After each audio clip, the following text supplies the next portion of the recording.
त्याच्यात राजकीय पोळी भाजण्याचं काम करत आहे त्यांना आमचा निषेध आहे। कारण हे काही जातीवाद निर्माण करून या हत्येला वेगळं वळण देण्याचं काम करत आहे। तर अशा लोकांकडे सरकारने योग्य ती लक्ष द्यावे आणि त्यांच्यावर योग्य ती कारवाई करावी आणि जे हत्येचे जे मूळ सूत्रधार आहेत कोणीही असतील ही हत्या तर खरं माणुसकीला काळीमा फासणारी आहे। त्याचा आम्ही निषेध करतो आणि आरोपीला कडक अशी कारवाई झाली पाहिजे अशी मी सरकारला विनंती करते की त्या आरोपींना फाशीची शिक्षा ही झालीच पाहिजे।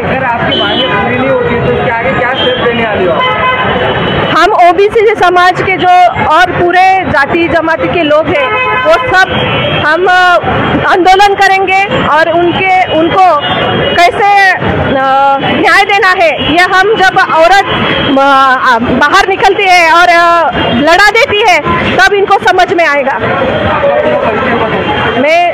माझं नाव सुरेखा महादेव चव्हाण, शिवसेना शहर प्रमुख, बंजारा ब्रिगेड, जिल्हा अध्यक्ष।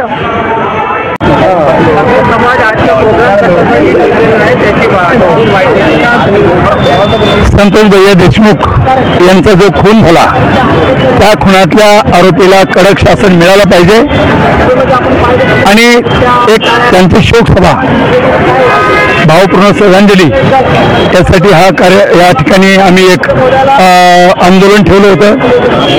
सगळ्यात महत्त्वाची गोष्ट एक आहे की संतोष भैया देशमुख यांचा तपास बाजूला राहिला आणि मराठा समाजाच्या काही नेत्यांनी याच्यात वेगळ्या भूमिका घ्यायला लागले, अनेक जागेवर वेगळ्या भूमिका आणि इव्हन आता धनंजय मुंडे साहेबांचा राजीनामा मागण्याचं त्यांचं कारण काय, जेव्हा तपास लागेल जे गुन्हेगार आहेत त्या गुन्हेगाराला शिक्षा मिळाली पाहिजे आमची भूमिका आहे।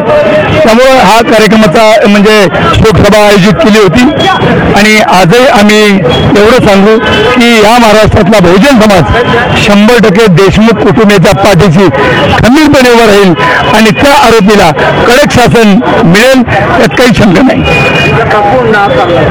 बाळासाहेब सामंत माझं पूर्ण नाव योगेश खाडे, मी एक मुंडे समर्थक आहे व आज क्रांती चौक छत्रपती संभाजीनगर येथे आज जे आम्ही इथं श्रद्धांजलीपर अर्पण कार्यक्रम ठेवला होता तो संतोष भैया देशमुख यांची जी हत्या झाली आहे बीड येथे त्या हत्या करणाऱ्या जे कोणी आहेत त्यांना तात्काळ कडेकोट शिक्षा झाली पाहिजे या मागणीसाठी आज आम्ही इथे आज क्रांती चौक येथे कार्यक्रम ठेवला होता। तसेच आमचे नेते धनंजयजी मुंडे साहेब, पंकजाताई साहेब यांच्या समर्थनार्थ हा आज येथे क्रांती चौक येथे आम्ही एक कार्यक्रम ठेवला होता व मला या महाराष्ट्र राज्याच्या मुख्यमंत्री महोदयांना एक विनंती करायची आहे की साहेब हे जे जातीवादीचं जे चाललंय या महाराष्ट्रामध्ये हे लवकरात लवकर आपण थांबवावं व जे पूर्ण जातीवाद करतात दोन व्यक्ती त्या जरांगे पाटील असेल सुरेश देसाई असेल यांचे वाचा लवकरात लवकर आपण बसावी ही आपणास विनंती करतो। आमची जर का मागण्या पूर्ण नाही झाल्यात आणि हे जातीवाद वैयक्तिक जर का वंजारी समाजाला टार्गेट करणार असेल, बहुजन समाजाला टार्गेट करणार असेल तर हा समाज आज इथे शांततेत होता क्रांती चौकात, उद्या येणाऱ्या महाराष्ट्रामध्ये पूर्ण जाळपोळ झाल्याशिवाय राहणार नाही ही महाराष्ट्र राज्याच्या मुख्यमंत्री महोदयांना विनंती करतो। हे लवकरात लवकर शांत करावं व वातावरण शांततेत सगळं गोड गुमनाने महाराष्ट्रात सर्वांनी नांदावं ही विनंती। माझं नाव योगेश खाडे, मी एक मुंडे समर्थक। बोल ना। आज जो सकल ओबीसी समाज का जो प्रोग्राम दिया गया ये जो बीड में जो हत्याकांड हुआ था बोले तो अभी संतोष जी देशमुख इनका उनके श्रद्धांजलि पर आज ये लिया गया था और जो राजीनामा मांग रहे धनंजय मुंडे साहब का उनके समर्थनार्थ ये बात इधर लिया गया था। पूरा हमने निदर्शने वगैरह करे। आपकी अगर मांगे पूरी नहीं होती तो इसके आगे आप क्या करने वाले हो? आज तो ये जो है पूरा शांतते में लिया गया है। एक बार कैंसिल कर दी, मराठी गया यार हिंदी एक मराठी बोलतो ना। हाँ ठीक है हाँ, आज जो इथं आम्ही जो निदर्शने वगैरे केलीत ती पूर्ण शांततेमध्ये केली आहे. यापुढे जर का जरांगे व सुरेश धस यांनी धनंजय मुंडे साहेबांचं नाव जरी घेतलं तर पूर्ण महाराष्ट्रामध्ये हा खूप भयानक उद्रेक होऊ शकतो. सगळीकडे जाळपोळ होऊ शकते. ही मुख्यमंत्र्यांनी याची दखल घ्यावी व इथल्या इथंच तात्काळ थांबावं. तुमचा परिचय सांगा. माझा मी योगेश खाडे, एक मुंडे समर्थक नात्याने.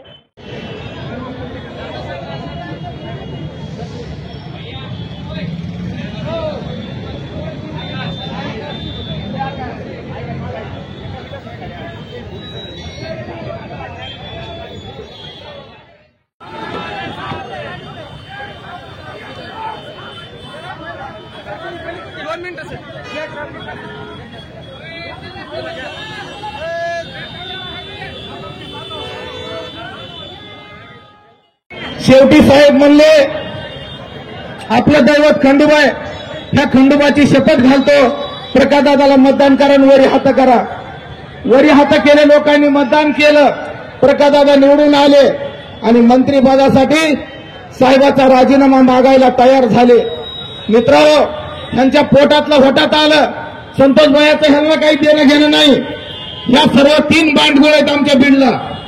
महाराष्ट्र पेटवून टाकलं यांनी. जनावर राहिले नाहीत, माणसं राहिले नाहीत. यांना काही देणं घेणं नाही कुणाचं.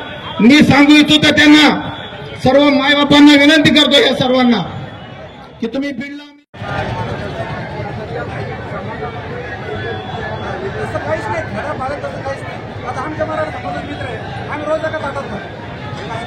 समोरच्या लोकांना पण सांगणं आहे.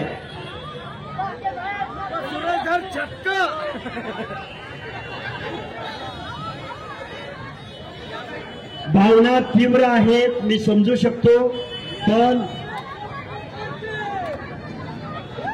या महाराष्ट्रामधला जातीयवाद संपला पाहिजे. लोकांच्या भावना तीव्र आहेत. आंदोलनाला प्रति आंदोलन इथं सगळी मान्यवर मंडळी आहेत. मी कुणाचं नाव नाही घेणार. ही श्रद्धांजली सभा आहे, पण तुम्ही सगळ्या लोकांनी हा विवेकाचा आवाज विवेक यासाठी म्हणतोय की कुणावर तरी आरोप करून कुणाचं तरी राजकारण उद्ध्वस्त करण्याचा प्रयत्न या महाराष्ट्रामध्ये होतो. हा प्रयत्न तुम्ही आम्ही हाणून पाडूया आणि परत एकदा या सर्व दिवंगत माणसांना आपण श्रद्धांजली अर्पण करूया. धन्यवाद. धन्यवाद. एकच पर्व